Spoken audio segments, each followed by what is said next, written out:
Monstera deliciosa, aka Swiss cheese plant, one of the most famous houseplants, also tropical garden plants out there. They are actually really super easy to maintain. So today I'm going to go through a little bit of the care of these plants, but I'm also going to repot two of my plants because they do grow pretty quickly, and keeping them in their pots happily is one of the things that will keep these plants happy and healthy. I'll tell you a little bit about some of them. I have three here. So these are my three Monsteras that I have. This one, it's not super large. It is definitely outgrowing its pot. It's kind of in this cache pot, and it's very happily using the moisture in there to continue growing on. I got this at Trader Joe's for probably like 12 bucks, but what's kind of special about it is that it does have some variegation, which is sort of like one of those really desirable features. I think this is a freak occurrence with this particular one. There's actually, if you take a look, there's actually two Monsteras in here. One branch, two branches. This branch, which actually looks far healthier as far as leaves go, no variegation. And then this branch, you can actually see the whiteness of the variegation. And then it has, you know, these white dots that appear on the front and the back. This one, the more leaves that come out, the more variegation that appears. However, it just doesn't look quite as healthy. So I have a feeling that this is just like a freak occurrence. Some people have suggested it's a Thai constellation. It is not, because that is something that is like sort of, I don't know what the word would be, lab created. I know there's a real word for it. But that is something that has been created by the botanist. So I guess that makes this some sort of like a Monstera Albo. But I'll take it. And I do want to like kind of keep it healthier. Like I said, there's some yellowing on the variegated stems, but in general, the plant seems pretty healthy. It started out pretty small. This is damage from kitty cats. Yeah, so this needs to be repotted. This is another Monstera I got from Trader Joe's for, it was like $3. That's not variegation. And what's wild about this, I've had this for maybe not even 2 years. It started out in a pot this size, I kid you not. So it's grown significantly. This one I'm not going to repot because it was repotted somewhat recently, and it's definitely not outgrowing this pot. It probably could do with a moss pole, because that is the thing. Monsteras love climbing. And this, in fact, is the plant that you notice at the end of all of my videos. Yes, that's the one. This is how it started.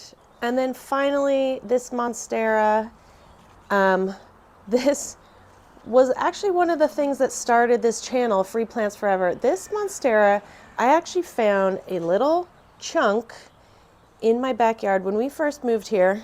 You can't really see it now, so there's a trampoline there.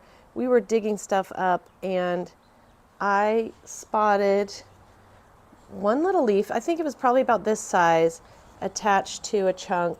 You can actually see where it started from.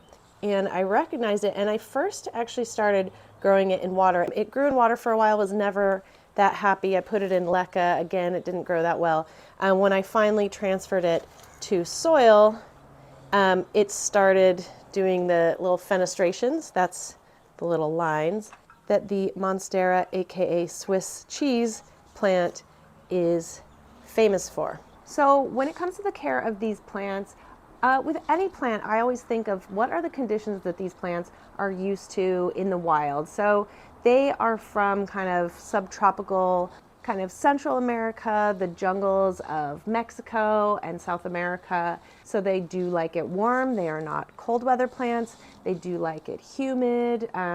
They like to be in soil that's not overly saturated, but they can propagate and live in water quite happily. They are very easy to propagate from a node, not from a leaf. You have to have a bit of the stem and the line where the stem comes out. That is one way to really easily grow this plant. For example, if you did want to share this plant out, a lot of times the nodes are pretty easy to tell. They're the little lines where the leaves come out, and then a root will come out between them. So they have a root system that grows into soil, but those roots are also called aerial roots because they help the plant to climb. So in a jungle or rainforest situation, they like to climb up other trees in order to get up near the light, and that's when they are the happiest, when they are climbing upwards. So where I live here in California, a lot of times they are put on walls of buildings. They can go crazy. One reason they're called the Monstera deliciosa is that they do produce fruit, which are apparently a delicacy. I have never tried it myself, but they do create a flower, also known as an inflorescence. That flower can lead to seeds. So this Monstera, for example, this came from a seed. It didn't come from a cutting. And that is another way that you can create Monsteras. Cuttings are a lot easier, I think. But you know a Monstera is happy when it does create an inflorescence and a big seed pod, which again, if ripened, apparently can be quite delicious, almost like pineapple flavoring, I've heard. Since they do like the jungle situation, they do like it to be relatively humid. So if you're living somewhere with like very dry, very bright sunlight, that might be a little bit too harsh for them. They do want it very bright. They do want it warm, but they don't necessarily need the hottest, most direct sunlight. So filtered light or indirect light. Here I'm on a patio that gets sort of direct sunlight that's filtered a little bit. So these are pretty happy living out here without like direct beam sunlight, but pretty bright light hitting them. So what they tend to do is they branch off, and they do tend to go kind of a little bit sideways. So they can be like grown in the ground, and they will spread themselves out sideways, which as you can see on this one, it's starting to go sideways, but it also is very happy, and probably the happiest if you do give that plant a pole. So if you create a moss pole, it will give something for that plant to grab onto. The aerial roots will attach there, and it will just start growing upwards and become a lot more full and a lot happier. That is the other thing with these plants. They do tend to have a front that's beautiful, and they tend to have a back that's not so great. So this Monstera has a great example of the front and the back. So here's the front. As you can see, the leaves are kind of facing front. So usually the way I have this is it kind of is near a fence. So the fence is behind, the leaves are facing outwards. And then in the back, you can see all those leaves are facing the other way. And this really goes to the fact that, as I mentioned, this is a plant that normally grows up trees. So it's expecting either a moss pole or a tree to be right here. You could constantly turn the plant to try and make sure that it stays full all around, or you could just live with it, have the plant facing the light source, which it wants to do, and look that way. It's really up to you how you are able to maintain the plant yourself. So I'm just gonna start with this one. This, as mentioned, this is a Monstera that started out growing in my backyard from a little node that I had found. And it's growing in this pot. I transferred it here, maybe about a year ago. It's pretty happy here, and I don't think that it's root bound, even though the roots are coming out of the bottom. That's fairly normal, but I have been displaying this in an area of my yard in this pot, and I think this will just be pretty happy if I move it to this pot. It won't be too much of a shock to the system. And that's the thing, anytime with any plant that you are repotting and moving up pots, you don't want to transfer it to a huge pot. That kind of can put the plant into a little bit of shock. So really, plants that are in pots, when you are moving them up, move them up, so this is like an inch wider all around about, and that's like a really good size to size up when you are repotting plants. These plants are aroids, so I do want to have soil that is well draining, but also maintains some moisture. So I have an indoor potting mix that I think is really good. I'm also going to add in additional aeration things. I have some orchid bark, which is always really recommended when you're repotting these. I also have leca that I like to add to my aroid mix.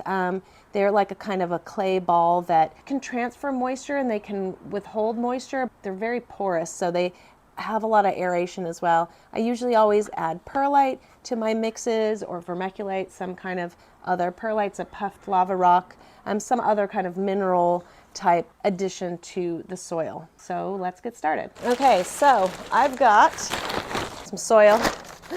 This is potting soil. It is organic, indoor and outdoor potting mix. What's great about this soil, it's organic, so it has recycled forest products. So there are wood chips in it already, bark fines, feather meal, chicken manure, that will act as fertilizer. There's some other things already in here: peat moss, bat guano, oyster shell, alfalfa, kelp meal, worm castings, pH adjuster. So in theory, right, I could just add this and we'd be done and dusted, but I want to add some additional.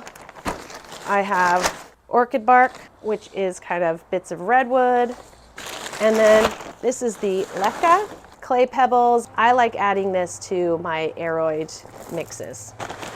So to get started, this is a pot that I got from Target. You can see it's been outdoors for a while. It is a plastic pot. It does have drainage, but it has this sort of false bottom, which is great for doing bottom watering because that pulls up here, but it also allows for good drainage. I like the color and the shape. They have held up outdoors, looking really good. This probably needs a good wipe down, but for now, this is exactly the right size.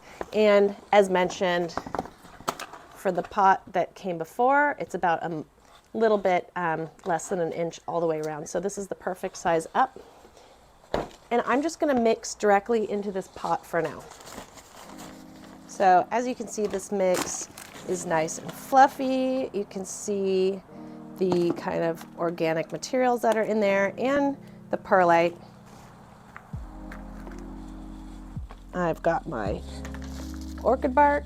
Eventually this orchid bark does break down and become a fertilizing material. And then my leca balls, which won't break down, but they will just sort of maintain some really good drainage ability. I'm gonna give this all a really good mix. Having a good chunky mix will help prevent root rot. And then I'm gonna put my pot back in here, and I'm gonna use this as almost like a size guide. Add a little bit more.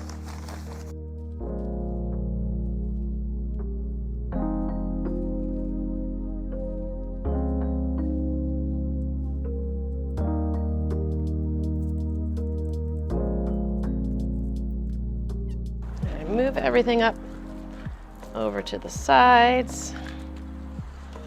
I've got my plant, so I'm gonna kind of very gently pop these out. And the thing is, if I lose some of these roots, it's not a big deal.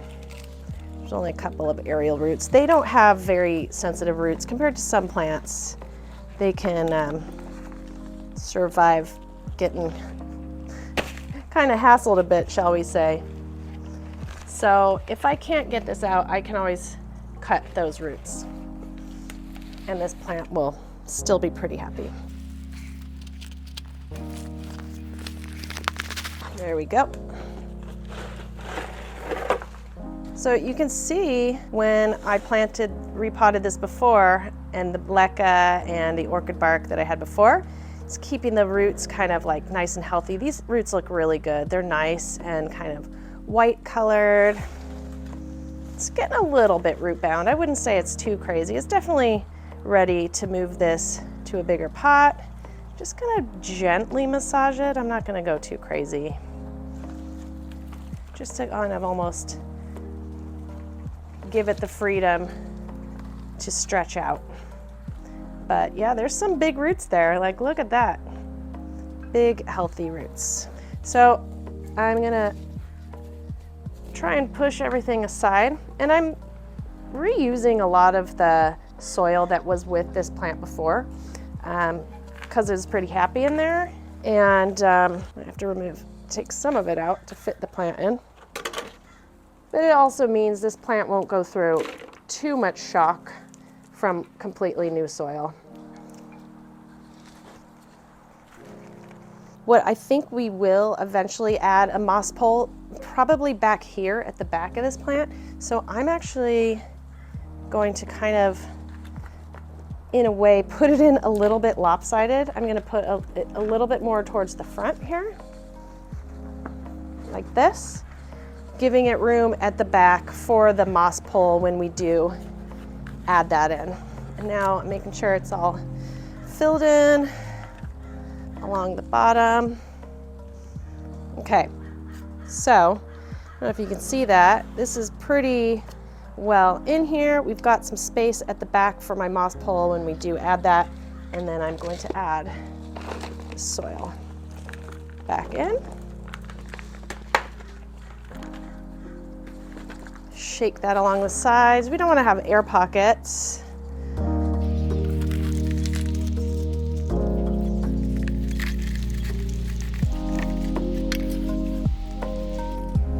It's looking really good so far.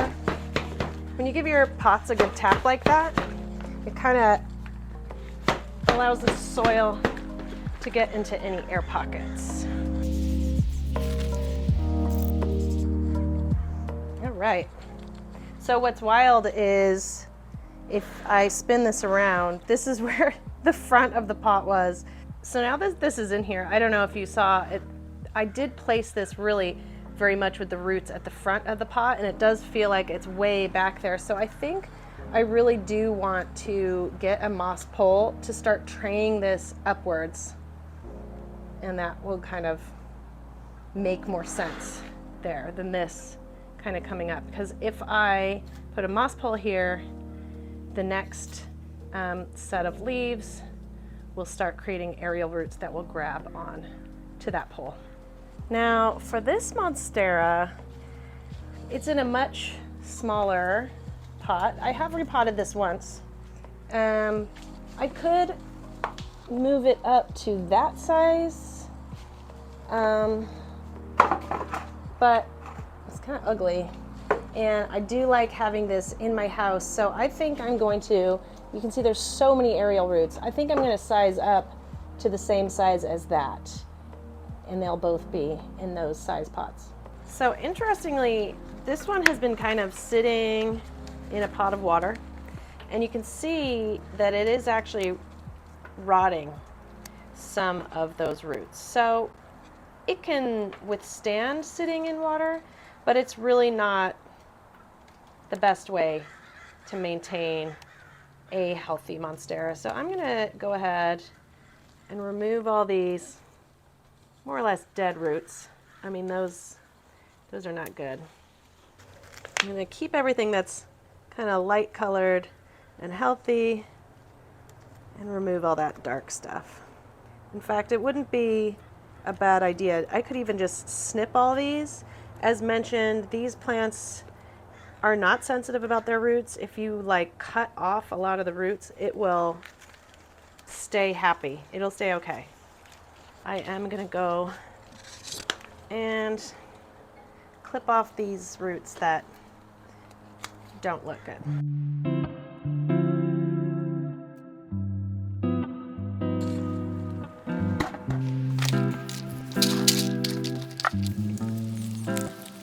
This is going to be the challenge, getting this out of this pot without hurting it too much. There we go. Now, this one is a lot more root bound, as you can see, and sitting in that water was not doing it any favors. There's a lot of not so healthy looking roots in here. I'm going to kind of break that apart again. If there's any roots that are kind of disintegrating. I'm gonna pull those out of there. These dark roots are not a good sign. So no wonder this is starting to look a little yellowish. You know, it wasn't in the best situation. Unless you're growing it only in water, you don't want it to sit in standing water, because apparently what this plant does is it gets used to whatever its planting situation is. So some people have stuck like little bowls of water in their aerial roots, and I've heard that the downside to that is that then that plant expects a certain amount of water, and it grows as if it thinks it's, you know, if it was in nature, it would think it's next to a river or something. And so if that water is ever taken away, the plant suffers. So unless you're willing to maintain cups of water beside your plant, it's not the most advisable thing to do. Now, I'm massaging this one more than the other one because I'm looking in here. You can actually see there's a lot of kind of rotten roots in here. These are healthy roots. These that's a rotten root. So not so good. I'm even just going to snip that completely off. Here's some more rotten roots. So we're going to clean that up as much as we can. I'm not sure that I've ever repotted this plant. I have a feeling that is the pot it came in. So this is its first repotting. So hopefully it will be much happier after this. So this is kind of a tangled mess. And again, you can see there's actually 3 branches, 1, 2, 3. This is the non-variegated one. This is our variegated one.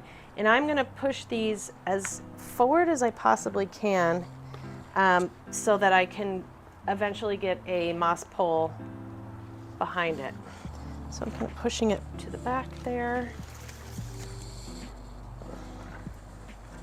And I'm gonna push this as much to the front as possible, and I'm just gonna shove all those roots into the pot. And then tap to start adding the soil back in, and make sure all those air pockets are filled in.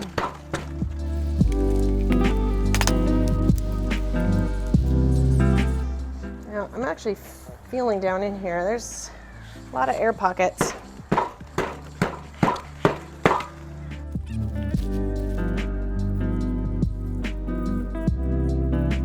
Another reason I like adding orchid bark is, as mentioned, these are plants that are used to growing on trees, and so decaying wood is really good for these kind of plants. They're kind of used to that thing. Because that is what happens to this orchid bark. It does begin to break down. I don't want to completely put the whole branch under the soil. I want it to kind of sit on top of the soil with the roots buried. And eventually we will put a moss pole back here. That'll be another video. Now that it's in here, it does seem kind of wild that this wasn't a pot that size. But it is looking like it's gonna be so healthy and happy in here. Hopefully we can start reversing these yellowing leaves. As mentioned, I'm going to add a moss pole here. That'll be another video. But yeah, here it is. Now I'm gonna kind of wash it down and give it a water, and we'll see how they look.